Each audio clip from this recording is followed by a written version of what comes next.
There's always one epic that everyone seems to talk about in Raid Shadow Legends, and that epic is on boost right now. It's the one and only Geomancer. People call him a legendary in disguise, but what makes him so good and how do you use him? That's what we're going to talk about here today. And of course, you have the progressive chance to pull him right now. We're not going to be pulling shards. I figured since we're not pulling shards, it'd be good to go ahead and just spotlight Geo. So if you are pulling shards, good luck on those pulls. But let me go ahead and let's prepare for this video by telling you how you can start your account with a free legendary and some of the best epics in the game. Before you click the link down there in the description, log out of your Polarium Play account, then click the link in the description. It'll take you to this page. Create a brand new account with a brand new email, and then complete the tutorial, and then go to your inbox and your free legendary champion will be waiting for you in there, and then you'll get your free epics as you level up your account. So let's hop in and let's talk about Geo. Why does everyone love him so much? Well, he's just a really good all-around PvE champion. Now, I am lucky enough to have a fully 6-star awaken plus 4 Geo, so mine can do some nasty things in game. But I mean, even if you just have a regular old Geo with no awakening, he's a really solid champion, and a lot of it stems from this passive. He decreases the damage all allies receive by 15%,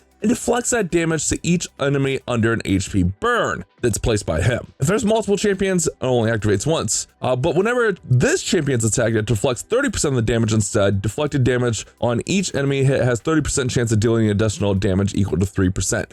So he's gonna deflect so much damage and save the champions on the team that he's on. And then obviously he's gonna have an HP burn. On the Quicksand Grasp as A3, we're gonna fully deplete the turn meter of the target, and then fill his turn meter by the amount that they lose. So steals the turn meter essentially, 75% chance, books up to 100% chance. I'll place in a weaken and a burn for 3 turns. And you get that book down to 3 turns. It's really nasty to have the HP burn and weaken along with that turn meter steal. It's such a nice skill. And then the A2 kind of complements that and removes all buffs from ally enemy and then attacks them and then steals the buffs if they're under an HP burn. Yeah, stealing those buffs.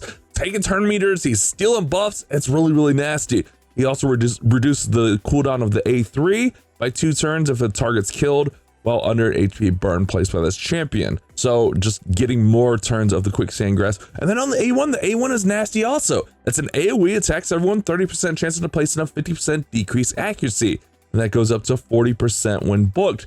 So he's just got a really solid kit that's really good for a lot of PvE areas, especially bosses, Clan Boss and Hydra.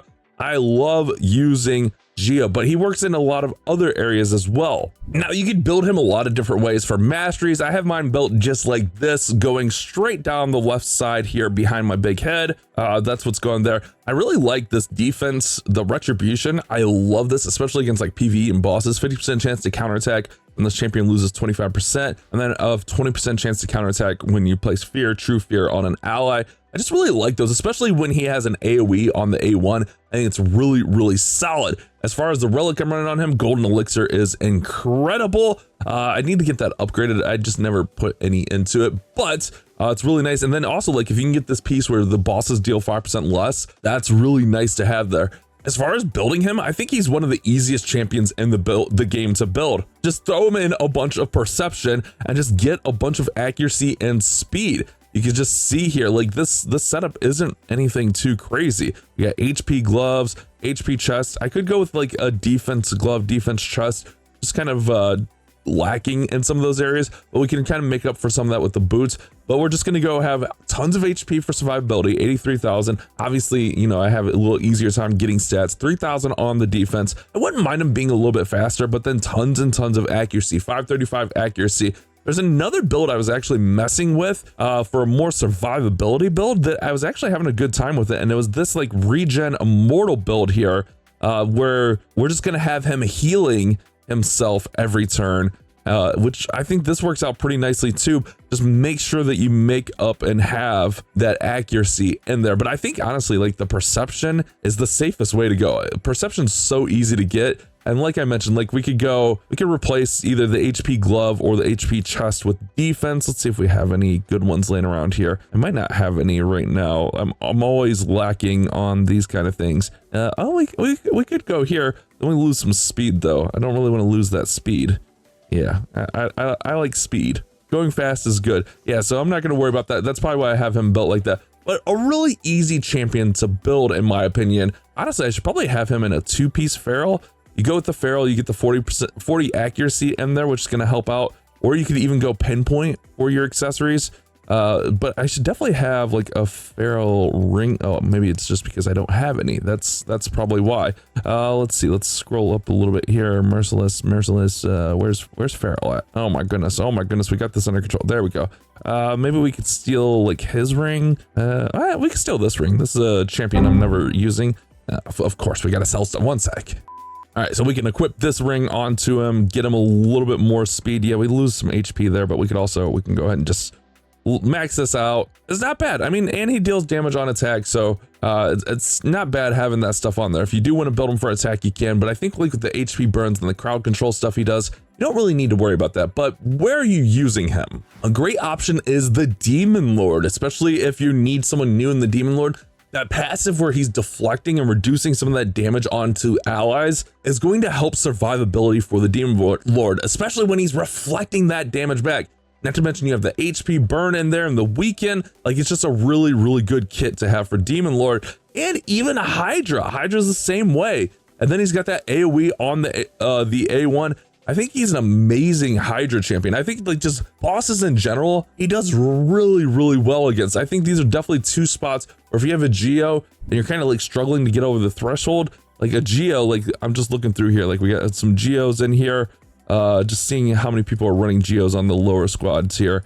Obviously, like we're clearing all of our bosses and stuff, but these are definitely some spots that you could be using Geomancer. Somewhere I find myself using Geo a ton is in the Cursed City. He comes in a lot, like as I'm working through normal and even hard. Like there's a lot of stages in there, but not just Cursed City. The Doom Tower actually comes in handy for Geo against some of these pain in the butt bosses. Now, Scarab King, we've talked about him a lot in here, but Geo was on my squad to take down Scarab King. And then even like Bommel, like Dreadhorn, like he's a pain in the butt. We got Geo in here as well, just taking him down, obviously paired up with the turtles. You guys know I'm kind of obsessed with the turtles, right? So it just kind of shows his versatility being used throughout here, being able to get those HP burns and the deflects and stuff in there.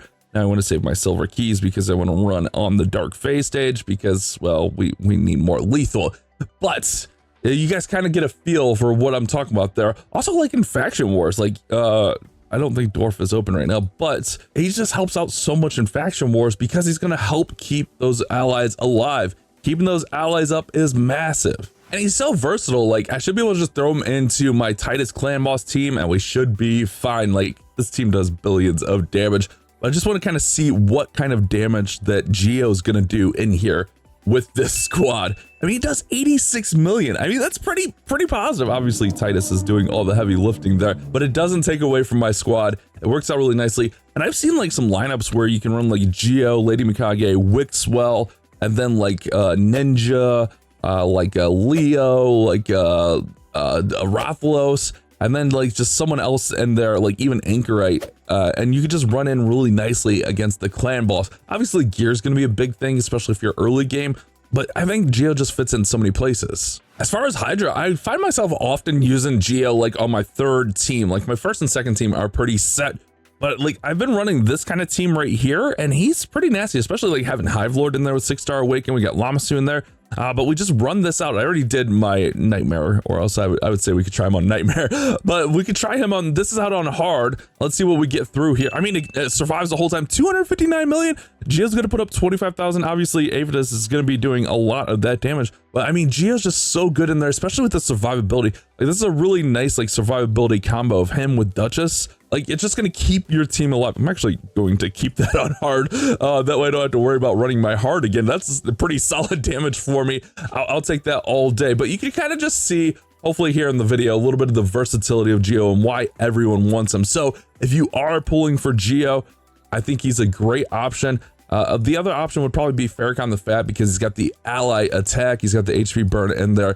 But as far as burns go, Geo's going to be significantly better. Like you go for Farrakhan if you already have a Geo, but even if you have a Geo, go for a Geo +4, in my opinion. Like you should really be focusing on getting him maxed out. He's just such a nice versatile champion. hopefully this one helps you guys out with your Geo if you have one, or you're pulling him, just showing you some of those spots. And I'm sure he's usable in a lot more spots. We're just kind of throwing that wide blanket out there. I think he's a PvE god, and he can just handle so many different areas so well, and just pairs with almost anyone in the game just because of how his kit works and how well he plays with others. So hopefully this one helps you out. I'll see you on the next one.